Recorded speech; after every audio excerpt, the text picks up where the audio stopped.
Ah, yes. Now it is time for us to talk about what has apparently been dubbed the most political Star Wars trilogy ever because of a female lead, a prominent black character, purple hair, a blink and you'll miss it gay character.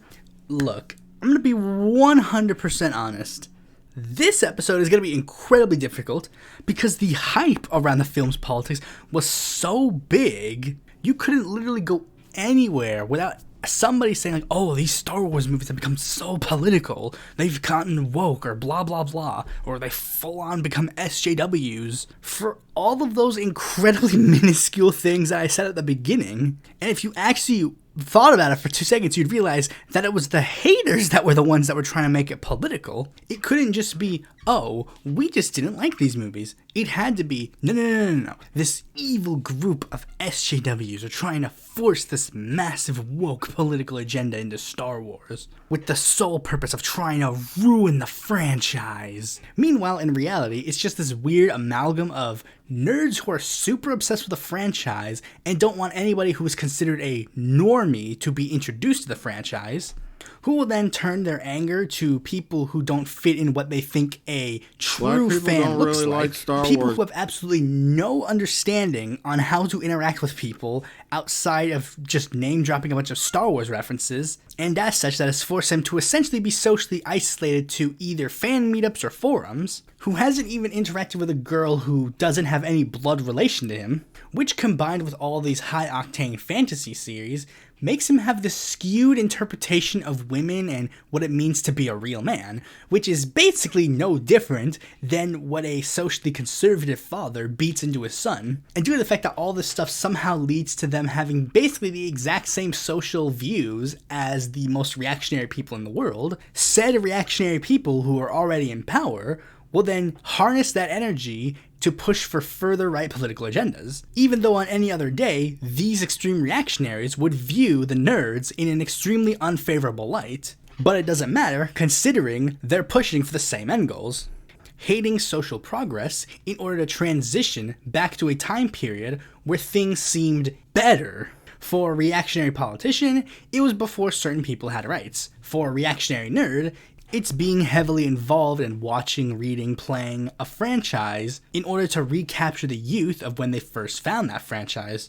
And any change to what that franchise has done up to this point is considered a taboo. Even if it is taboo that the franchise has never really had. Discussing political elements, that's been mainstream in Star Wars since day one. Trying to break established gender roles? I mean, that's not just a Star Wars thing, that's a sci-fi thing. The only difference is now you're able to see it because you have a fully developed brain, or maybe not considering some of the arguments that I've seen. And there's a good chance this one might get incredibly heated in the comment section. But let's start off with the biggest one. No, I don't believe that every single criticism of the new trilogy is inherently misogynistic. But if you're going to pretend that there isn't a hint of misogyny in any of the things going on about the new trilogy, then I would very greatly like to know, where the heck have you been? Like, go on any single video talking about, like, hatred of the sequel trilogy, and tell me how long it takes for you to find a thumbnail or a video that has nothing to do with Rey, Holdo, Rose, or Kathleen Kennedy, and how they're building this sort of weird proxy war between Kathleen Kennedy and Dave Filoni, even though there has been no indication that there is any conflict between the two. Notice how Kathleen Kennedy gets all of the shit for the prequels, but gets zero praise for any of the other Star Wars properties she's involved in, or how these criticisms didn't exist for any of the previous franchises she's been involved in, even if they were the same exact roles in all of the products. I mean, there was one channel I was subbed to that literally every week he was posting a video about, like, Kathleen Kennedy is fired, she's fired, it's over, she's fired. Why hyper-focus on Kathleen Kennedy of all the people? Why did you have to consistently do online harassment against Kelly Marie Tran, forcing her to leave social media? Why did one of you have the brilliant idea of making a version of The Last Jedi where you edited out every single female character? If you guys don't want to be called misogynist, helpful tip, stop being misogynist. And again, not saying that you can't criticize Disney on how they handle the movies or how they've handled their supposed idea of trying to push this new Star Wars to expand the brand, but still doing some shady stuff that kind of goes against this messaging. The biggest example comes from how this trilogy treated John Boyega and his character in the franchise, Finn. In the beginning, he was hyped up to be this extremely important character that would play this very vital role in the franchise. He kind of is the one that moves the plot forward. Then in the next film in the franchise, he's relegated to a side plot that doesn't even help the main plot move forward. And in the last film, I don't even remember what he did. That was how much his character had been diminished, that I don't even remember what he did in the movie. And John Boyega noticed this, and so too did a lot of people online. And it seems that there are two main factors to blame as to why that is. For starters, the one that the fans pointed the finger to, the Chinese market. And nowhere was that proof more evident than when you look at the Chinese poster of the movie. Now, let me show you the American poster again, just for clarification. Notice something different with the poster? And for the later films, Disney just decided to go ahead and already pre-shrink John Boyega. So that way, they wouldn't need to do any of this sort of editing when it goes to overseas. That way, it's a lot less blatant. But the other one that I don't see a lot of people mention is the very obvious role the fans had in John Boyega's role diminishing. Because John Boyega, despite the fact that he was a man, was not immune to the online harassment. But it was a little less noticeable compared to the harassment other people in the cast and crew got. And since this trilogy didn't have a plan going in, and they basically wrote it as they saw fan reaction, as evident by the third one, essentially taking this one and just erasing it out of existence, they very much did the exact same thing to John Boyega. Now you may notice one thing. We're 7 minutes into the video, and I haven't actually divulged into the political themes of the sequel trilogy. That's because, to be frank, there isn't that much.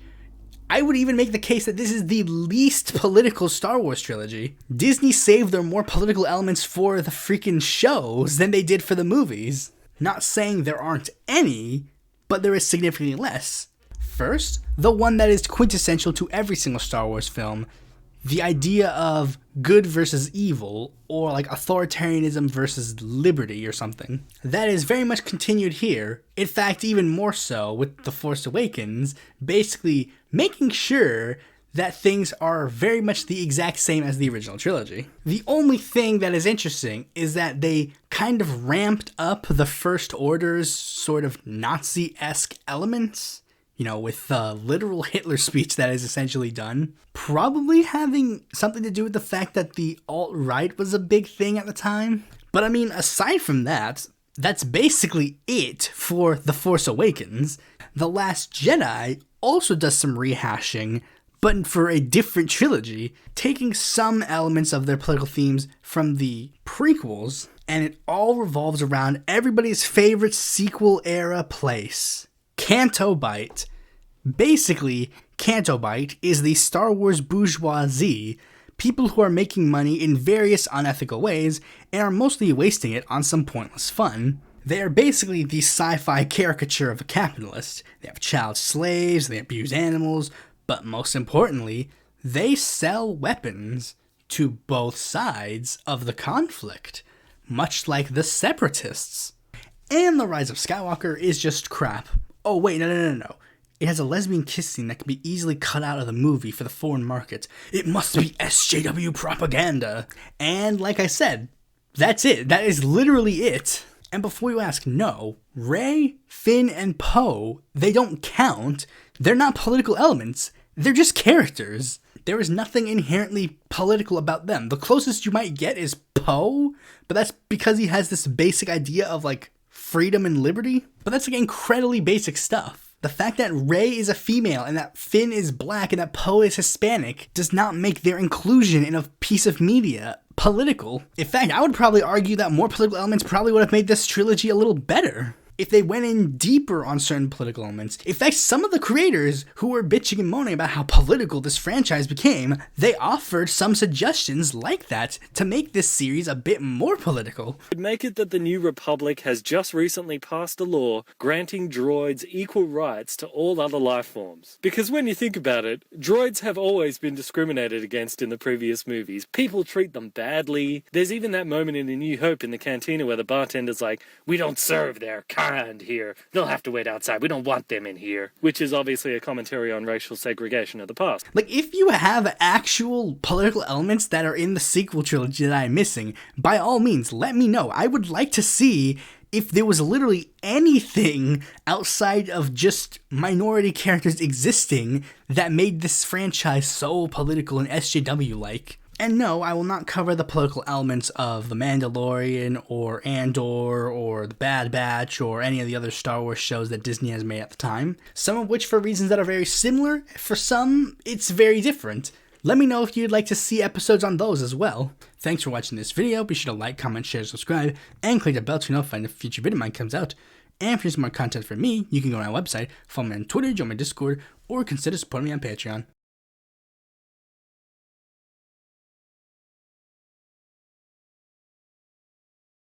Why did one of you have the brilliant idea of making a version of The Last Jedi where you edited out every single female character? If you guys don't want to be called misogynist, helpful tip, stop being misogynist. Ha. Looks like old ways die hard.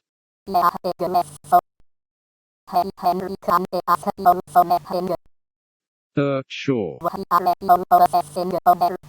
What do you mean?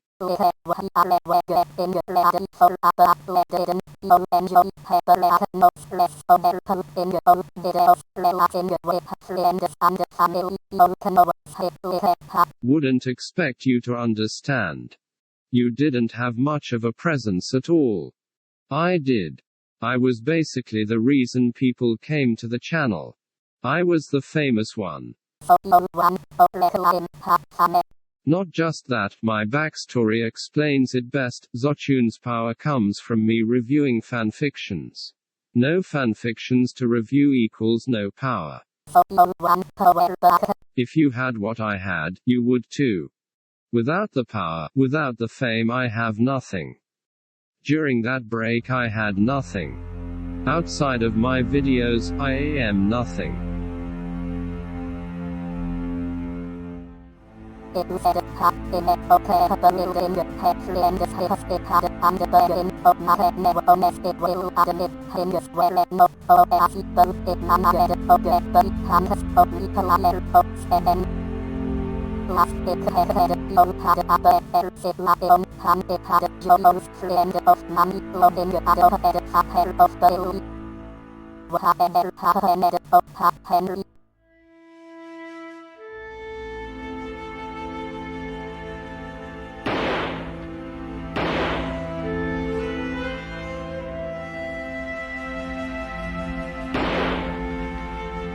Henry is gone.